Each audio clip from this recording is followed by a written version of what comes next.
Hey, welcome back to the Disney Plus Everyday Challenge, and today we have Planes Fire and Rescue. This is a sequel to obviously the Planes first film, which in itself is technically a spin-off of Pixar's Cars franchise. Obviously, from the look of it, it's just planes instead of cars. However, this is not a Pixar film. Neither is the original Planes film. It's from Disney. It's sort of taken that entire universe, same style of animation, same style of characters, the way they're put together. It's not like the eyes are in the headlights and not in the windshields kind of thing. It's completely the same. I don't think there's no blatant cameos from Cars we know. This is made by Disney Toon Studios, which has honestly made animated films on the cheap for Disney. It's a smaller spin-off. Back in the day, it was meant to basically take known properties that Disney had from the big screen and make sequels, direct-to-video sequels, things that would show up in VHS or DVD for a time, and really sort of cash in on what made them already popular, with a few tweaks story-wise. Of course, keeping the same characters, often the same voice actors. In this case, I think we have pretty much the same voice cast. Dane Cook is Dusty Crop Hopper. Crop Hopper, yes, Crop Hopper. He's back. Brad Garrett is his buddy. Why can't I find here his character? Chug. And we get a bunch of other new faces, new voices, I should say. Ed Harris gets to play Dusty's new boss, and I'll explain that in a minute. I'm not going to go into too many details of the plot. Not that I'm going to spoil a whole lot for you, aficionados. If you saw this film, if you know this film and you wanted to see this film, you've seen it. It's it's something that you've done. But honestly, there's a lot of people who haven't. There's a lot of people who may not either realize or care that there's a Cars knockoff. Not a knockoff. Sorry, that's not the word I want to use. A spin-off, and that just focuses on planes. Still has lots of cars in it, trucks and trains and all sorts of different sentient vehicles. And so yeah, it's you don't if you don't know about it, you might not appreciate it for what it is. Again, this is meant to be. While still expensive to be made, still cheaper than your average Pixar film at the time. Disney Studios, I don't think Disney Toons, I should say, is not around anymore.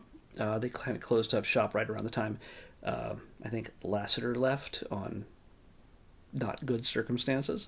I won't go into that. You can look up John Lasseter's exit from Pixar and Disney animation. Cars was his baby for the most part, and so any sequels we see are from the more profitable cinematic, release run, which is Cars. Planes is you don't expect a whole lot from it.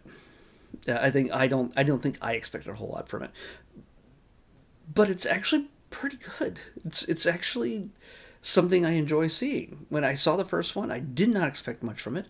I enjoyed it. I hope I'm not contradicting myself when I when I if I go back and look at the previous review I did of the first film. But it's again, it's that whole world of vehicles. It's most of its humor is based on vehicle puns.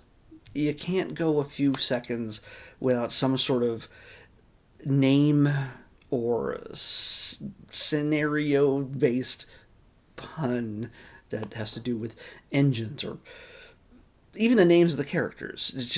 It's all very car and plane related.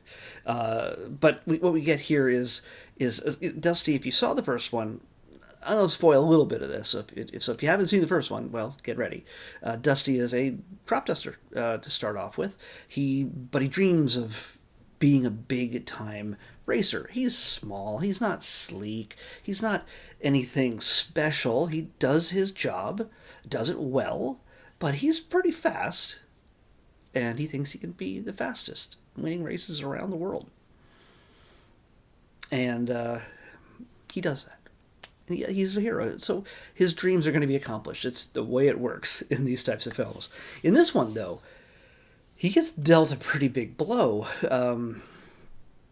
His gearbox or something doesn't work well enough anymore, that he's unable to go fast enough to even race. And if he does sort of even come close to some of these the speeds that he's used to ever again, he is going to literally just, his engine's going to give up, and he's going to nosedive and not survive, more than likely. This is like getting a medical diagnosis that says, hey, you've got, say, lung cancer. It's not going to hit you all at once, but if you push yourself too hard, you could make things worse. So, keep smoking. Not that he has a habit. There's no smoking planes in this one. But with fire and rescue, well, guess what? There's a lot of forest fires everywhere. So what he does is he he sees some planes that come to their area that help. Well, sorry, I'm getting ahead of myself. There's a fire that's experienced on his little area where he lives, caused by him trying to do something to prove them wrong, that he can still do it. Well, when the Forest Service and the Department of Interior gets a hold of this information, they're kind of upset that this got out of hand in a place that they pretty much had under control. And, his celebrity, being a famous racer, gets him a position on when he sees what can be done. He gets him a position in trying to help out, being a fire and rescue team, part of the fire and rescue team.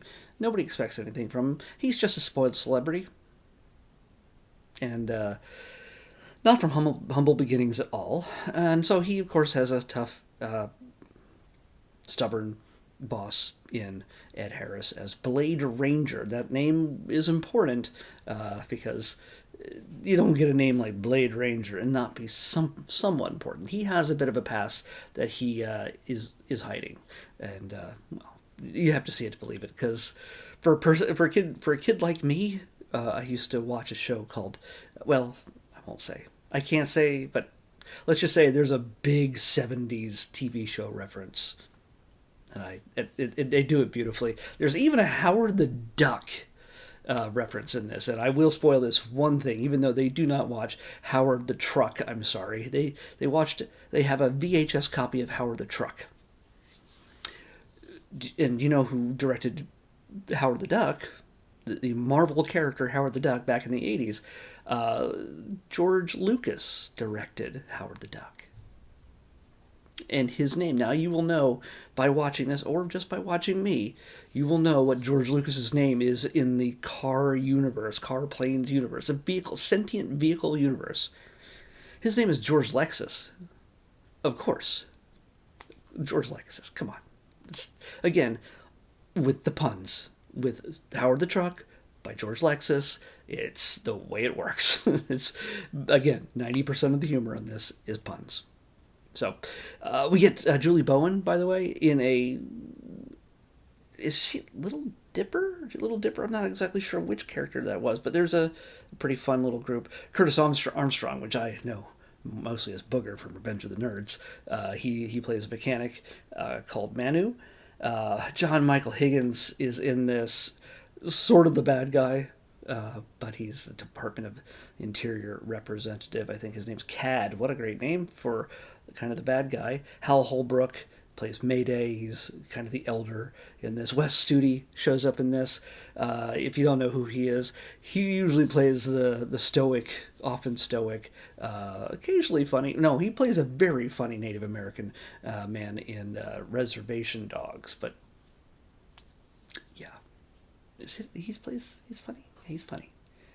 Yes, but no, Wes Studi, he's just fantastic in anything he's in. But of course, it's always kind of a stereotypical Native American character.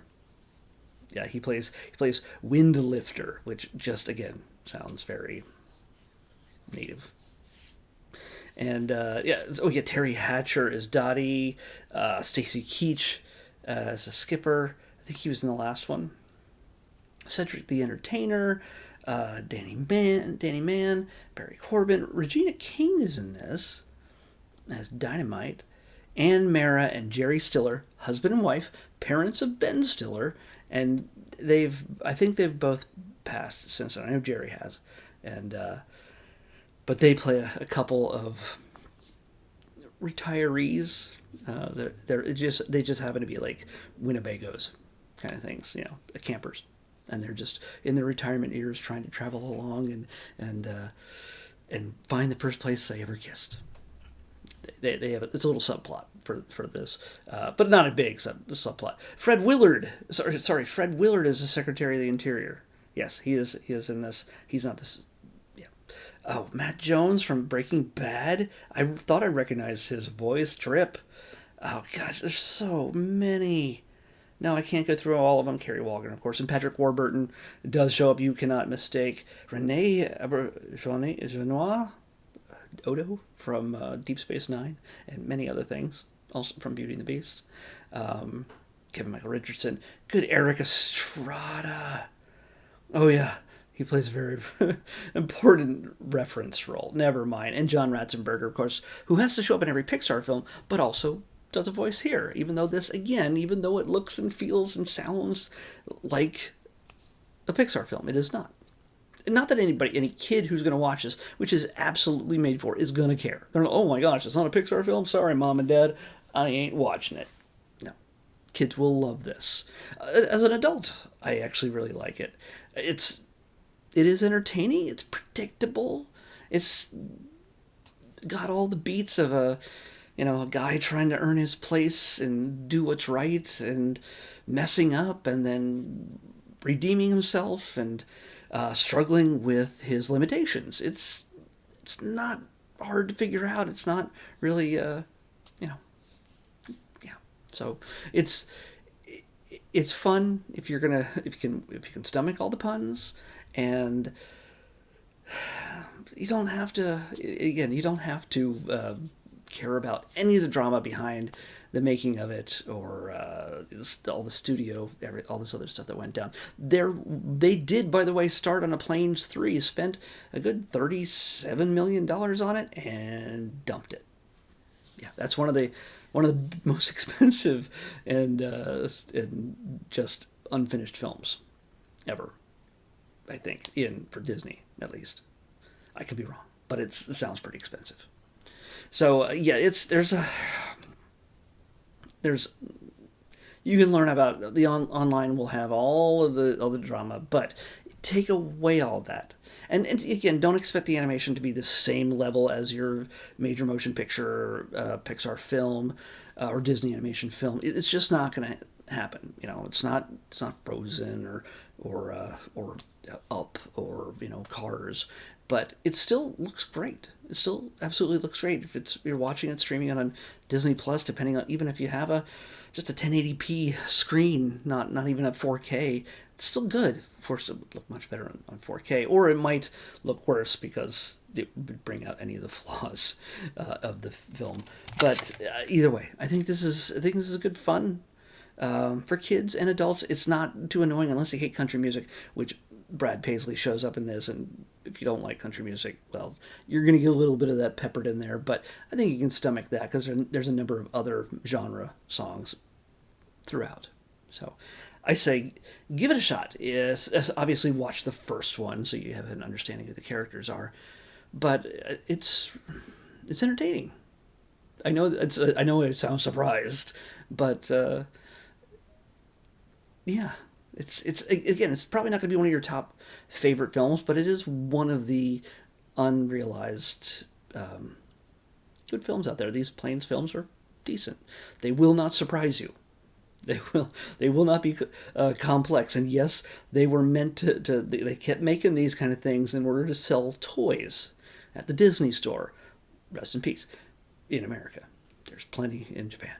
And it's or at Walmart or anything else. Yeah, it's they're meant to sell merchandise at the parks and everything else. Maybe it didn't do that, but yeah. Let's pick tomorrow's episode. It's always a risk. 33. 33. What do we got? Okay. This is a documentary, and it's a much more serious toned thing. Nice contrast with planes, fire and rescue. Although fire and rescue, I have to say, does have a nice dedication to all the fire and rescue workers in our real world. They have a great dedication to that in the beginning. And I want to say at the end, there is a mid-credit scene and a little funny little thing at the very, very end of this, in case you were wondering and not wanting to, if you just skip through the credits, well, hold on. There's a little bit more. This is a much more serious topic, but we're going to watch it and maybe learn a little something. That's not a bad thing. This is Clotilda, The Return Home. Yeah. If you don't know what that is, I've watched another documentary relating to Clotilda. But here's more. This is The Return Home. I'm not going to say any more about it because the video's already gone too long. But yeah. We'll talk about this tomorrow. Clotilda, The Return Home is what we're watching next in the Disney Plus Everyday Challenge. I'll see you back here tomorrow with that.